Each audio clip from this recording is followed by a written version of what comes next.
નમસ્તે રામ રામ, કેમ છો? તો આપણા નવા બ્લોગમાં તમારું બધાનું સ્વાગત કરું છું. તો અત્યારે ઘડિયાળમાં વાગ્યા છે 9 જેટલા વાગ્યા છે અને ગાઈસ અત્યારે મૂળમાં ભાઈઓ બેઠા હતા, બહુ જ મસ્તી કરી, મજા આવી.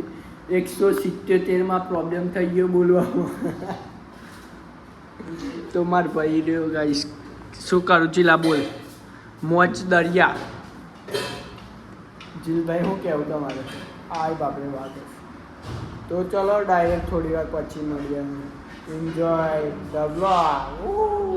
કેમ છો? અત્યારે જમવાનું બને છે ને આપણે એમને બેઠા છે. તો શું કરું તમને બતાવું. મારી મમ્મી રોજ જમવાનું બનાવે હ. તો મમ્મી હું કરીને મકાઈના રોટલા બનાવે તો મજા આવે જમવાની. કરીને મકાઈના રોટલા આપણું ફેવરેટ છે. તો ડાયરેક્ટ જમવા બેસીએ કે હું તમને મળું? તો જમીને બેસી ગયા છે અને બહાર જવું છે, પણ તમને હું બતાવી નહીં શકું કેમ કે ગાડી ચલાવવાની હોય. તમને હું બતાવી નહીં શકું. બહાર જવાનું છે. અમારા ભાઈ કે મને વિડીયો બનાવે કરજે પાછો આવી રહ્યા. આ બેઠો બતાવી એક્શન જો હમણાં થાય છે. તો ચલો હવે હું જાઉં, પછી આપણે 3 વાગે મળશે.